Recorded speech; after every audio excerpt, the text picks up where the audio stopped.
Today, we all know the name John Deere. We see those familiar green and yellow colors on farm equipment, even mowers. And, of course, we know the famous, the iconic John Deere tractor. But John Deere isn't just a brand or just an icon. So, who was John Deere? Let's find out. John Deere was born in Vermont in 1804. Back then, there were only 17 states in the U.S. Thomas Jefferson was the president, a man who loved to invent and tinker, and who loved farms and farmers. John Deere's early life wasn't easy. His father was lost at sea when John was only 4 years old, a common fate for sailors at the time. So John and his 5 brothers and sisters were raised by his mother on her own. At the age of 17, he became a blacksmith's apprentice. This was a big help to the family, but it also set Deere on a path that would change his life.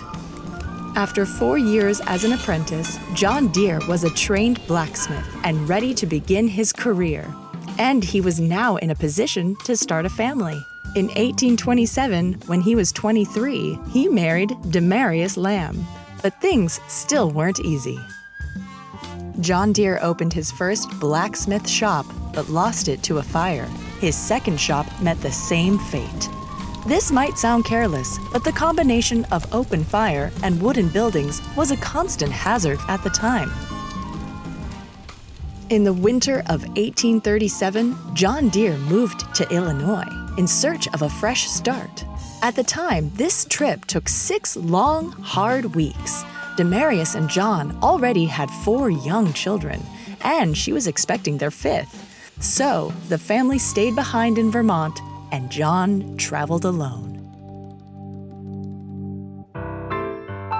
A year later, the family reunited in Grand Detour, Illinois, and John finally met his newest son, Charles. John had been busy while waiting for his family. Not only had he founded a new blacksmith shop, this one didn't burn down, but he had invented something new, a plow with a steel blade. Before Deere's innovation, plows had blades of cast iron. They weren't sharp enough to deal with the tough sod of the American prairies, like the land in Deere's new Illinois home. The Deere plow was a hit. Yay! So much so that in 1843, John became a full-time plow manufacturer and gave up the general blacksmith business. In 1848, the Deere family moved to Moline and built a new plow factory. The plows had been made by hand, one at a time. Tragically, that's also the year that Deere's oldest son, Francis Albert, died. Only 5 of John's 9 children lived to adulthood. It was also a time when the United States was divided over the issue of slavery. John Deere was deeply committed to ending slavery and contributed to abolitionist causes, until the issue was finally settled by the Civil War. John's business continued to grow and thrive as the decades went on. By 1873, he was one of the leading citizens of Moline. In fact, he was even elected as the city's second ever mayor in 1873. John Deere became a household name throughout farming country. Deere himself helped to design the famous leaping deer trademark for the company, which kept producing new and more innovative equipment. John Deere died in 1886 at the age of 82. He received the biggest public funeral in the history of Moline.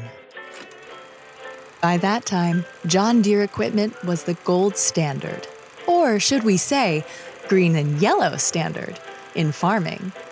He didn't live to see the first gasoline-powered tractor, but he had paved the way in many ways. In John Deere's lifetime, the United States went from 17 states to 38. Steam power was introduced, And people went from lighting their homes with oil lanterns to the first gas or electric lights. Railroads, telegraphs, and photography changed the world. And so did the John Deere plow. It's a great legacy, and one that makes the John Deere Company pretty proud.